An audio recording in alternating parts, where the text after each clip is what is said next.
Hello everyone, and welcome back to my channel. Today, I want to share something a little different, something that's been on my mind for a while now. You know that feeling when your car breaks down and you're sitting there thinking, I can't afford to fix this, but I also can't afford not to fix this. That's not just bad luck. That's not because you're irresponsible. That's the poverty trap, and today I'm going to show you the actual math behind why being poor is genuinely, mathematically, provably expensive. And once you see it, you can't unsee it. Let me tell you about Sarah. She works 2 jobs, 55 hours a week, makes about $32,000 a year. She budgets. She doesn't buy the fancy coffee. She meal preps. She does everything the personal finance gurus tell her to do. And yet, somehow she's always broke. Not because she's bad with money, but because the system charges her a premium for being poor. And I'm going to prove it to you with actual numbers. Here's what happened last month. Sarah's refrigerator died. Not the fancy smart fridge, just a basic refrigerator. She needs it, obviously. She's got 2 options. Option 1, buy a quality refrigerator for $800 up front. It'll last 10 to 15 years, energy efficient, saves money on electricity. Option 2, rent to own. $50 a month for 24 months. That's $1,200 total for the same fridge. She pays $400 more because she didn't have $800 up front. That's a 50% penalty for being broke. But it gets worse. She can't afford the $800 because last week her tire blew out. She couldn't afford 4 new tires for $600. So she bought 1 used tire for $80.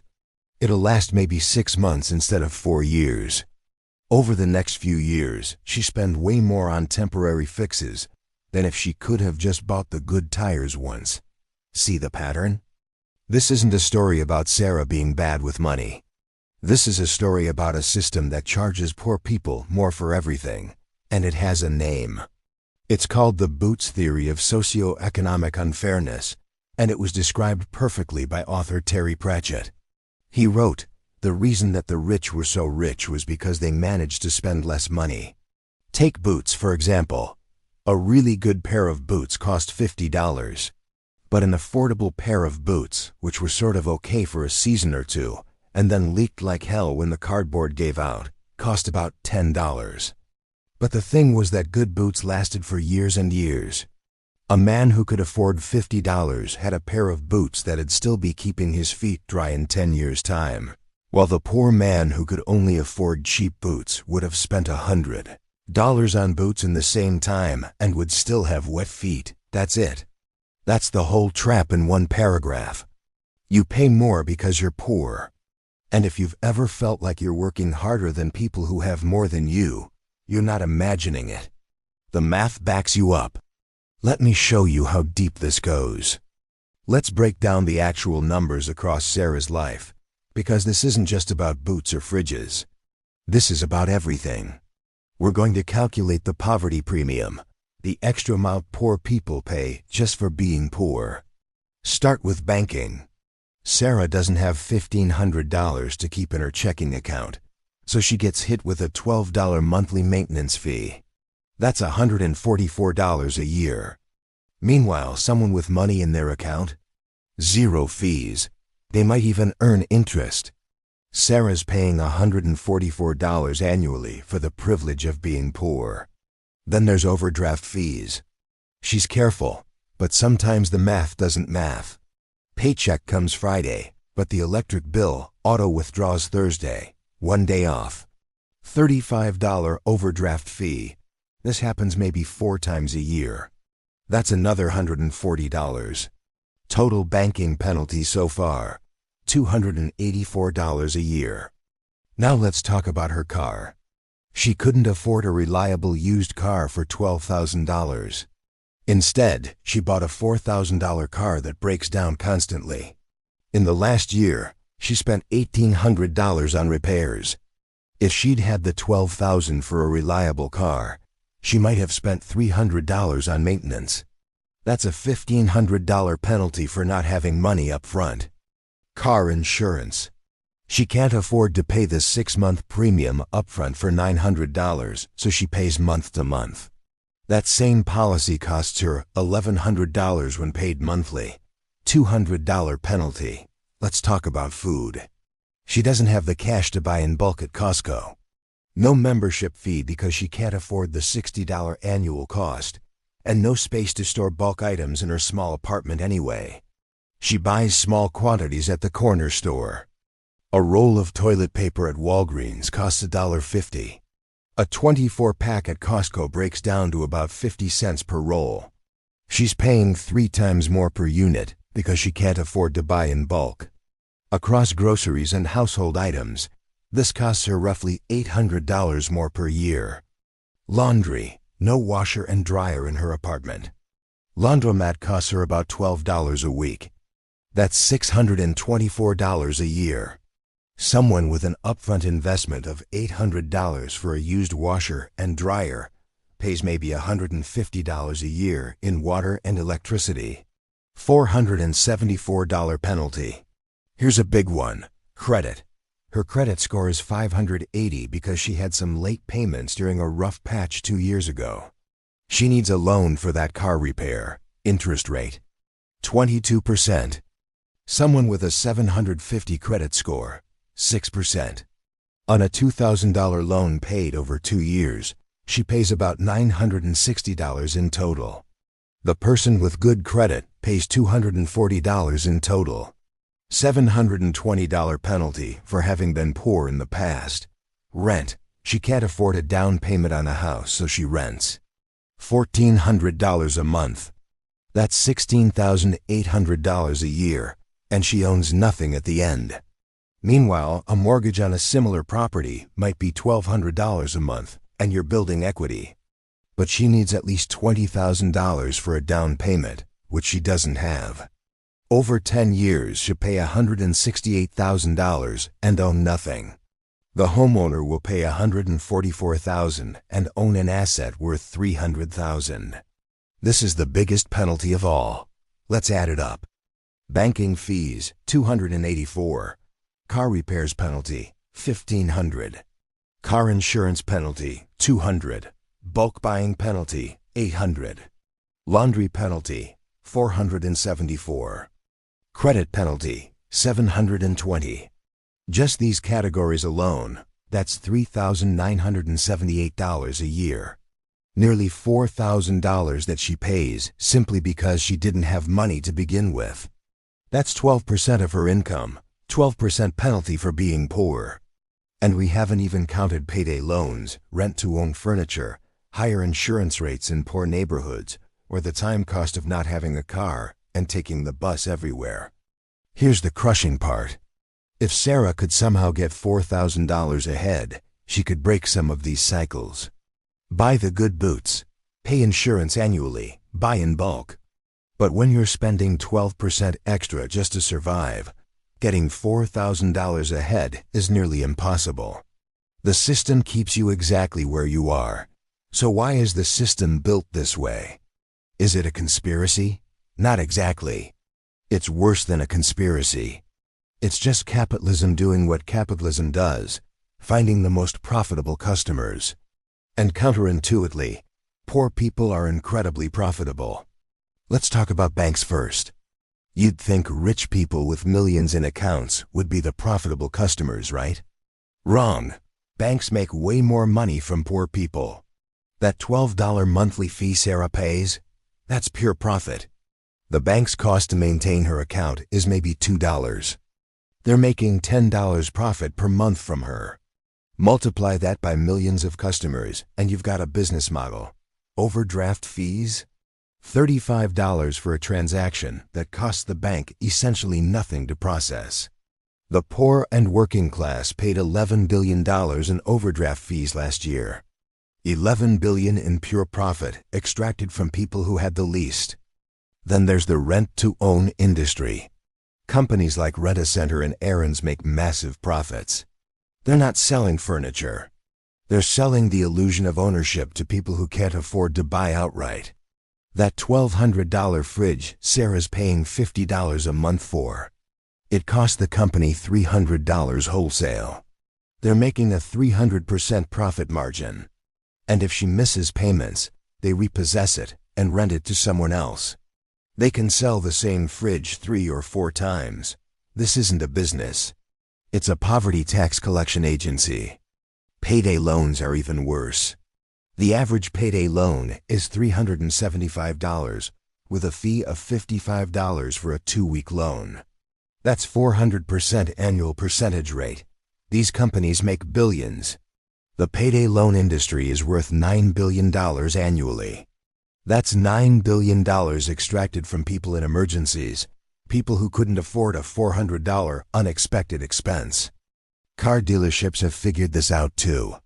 Buy here, pay here lots specifically target people with bad credit. 25% interest rates are common. Some go as high as 30%. They install GPS trackers and kill switches in the cars. Miss a payment, they remotely disable your car. They're not really selling you a car. They're renting it to you at an insane premium and repoing it the moment you slip up, then selling it again. Even landlords. In poor neighborhoods, rent per square foot is often higher than in middle-class neighborhoods. Slumlords know their tenants have no choice. Bad credit, no savings for a deposit, maybe an eviction on their record. These tenants can't go anywhere else. So landlords can charge more for worse conditions. It's a captive market. Insurance companies do this too. They charge higher rates in poor zip codes, even for the same coverage, same driving record, everything. Why? Because they can. It's called risk-based pricing. But the risk they're pricing is the risk that you're poor and have fewer options. Here's what's really messed up. All of this is legal. In fact, it's celebrated. These companies have shareholders. They have quarterly earnings calls where they brag about their profit margins. Rent-A-Center's CEO doesn't say, "We exploit poor people." He says, "We serve an underserved market." The payday loan lobby doesn't say, "We trap people in debt cycles." They say, "We provide access to credit for people banks won't serve." They've rebranded exploitation as a service. And here's the part that makes it systemic rather than individual. It's self-reinforcing. Sarah pays the poverty premium, which keeps her poor, which keeps her paying the premium. She can't save because saving requires having money left over, and the premium eats any excess. She can't invest in quality because investment requires upfront capital. She can't build credit because building credit requires successfully paying debt. But the debt she can access has rates so high that it's nearly impossible to pay off.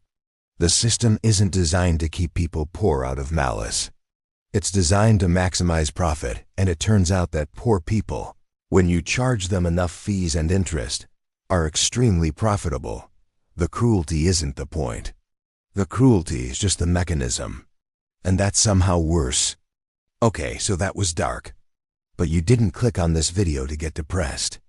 You clicked because you wanted to understand why you feel trapped, and more importantly, what you can do about it. So let's talk exit strategies. And I'm going to be real with you. There's no one magic trick. But there are ways to reduce the poverty premium you're paying. First, banking. If you're paying monthly fees, switch banks. Seriously. There are banks and credit unions with no minimum balance requirements and no monthly fees. Chime Ally, your local credit union. It takes an hour to switch. That's $144 back in your pocket annually. Do it today. For overdrafts, opt out of overdraft protection. Sounds counterintuitive, but hear me out. If you opt out, your card just gets declined instead of overdrafting. Embarrassing? Maybe. But it's free embarrassment instead of a $35 embarrassment. If you absolutely need overdraft protection, some banks offer it linked to a savings account for way cheaper. Second, the car trap. This one's harder, but it's doable. If you're in a cycle of repair after repair, run the actual math. Add up what you spent on repairs in the last year. If it's more than $2,000, you're better off getting a loan for a more reliable car. Yes, the interest rate will suck, but 8% interest on a dependable car is better than dumping $2,000 a year into a money pit. Join a credit union. They often offer lower rates than banks. And here's a trick. Get pre-approved before you go car shopping. It gives you negotiating power. Third, bulk buying. I know you don't have a Costco membership or space, but here's the hack. Team up. Find a friend, family member, coworker who has a membership. Go together, split the bulk items, split the cost. A 24-pack of toilet paper split between 2 people is still way cheaper per roll than buying individually. You don't need to buy everything in bulk, just the non-perishables that you use anyway. Fourth, build a tiny emergency buffer. I know, easier said than done. But here's the thing. Even $250 in savings can break some of these cycles. That's enough to avoid one overdraft fee, one payday loan, one late fee that tanks your credit. Start with $20 a paycheck if that's all you can do. Automate it so you don't see it. In 6 months, you'll have $240. It's not life-changing, but it's cycle-breaking. Fifth, credit. If your credit is trashed, start rebuilding now. Get a secured credit card. You put down $200, that becomes your limit.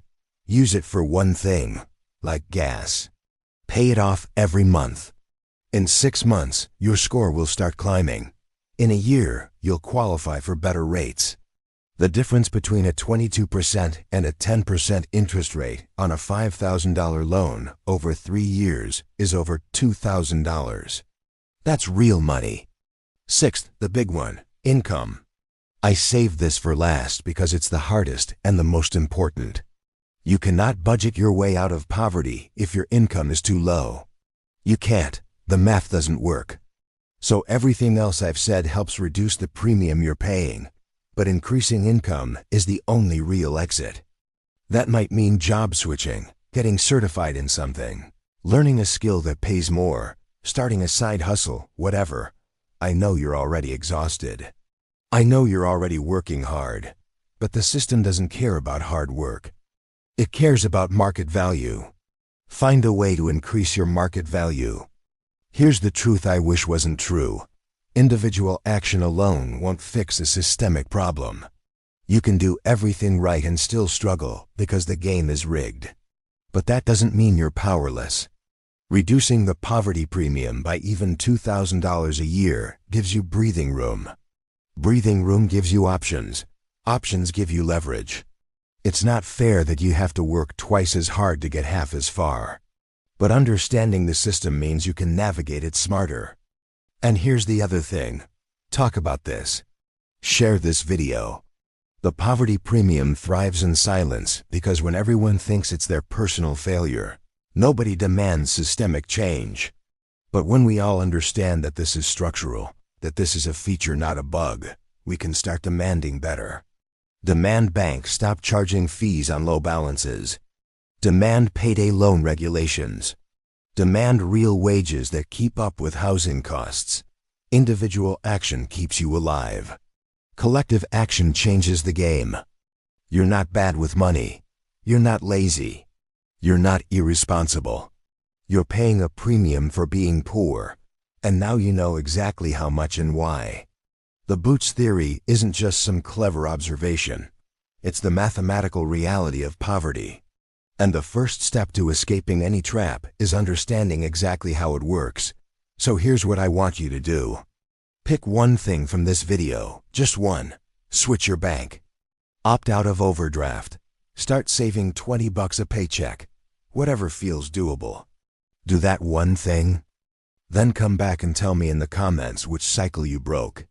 Because every cycle you break is one less fee you're paying, one less dollar extracted from you, one more step toward getting ahead instead of just getting by. You deserve to know this. You deserve to understand why it feels so hard. Because it is hard. It's mathematically, provably, structurally hard. But you're still here. You're still trying. And that's not nothing. That's everything. Now let's turn that effort into actual progress. Let's break some cycles. I'll see you in the next one.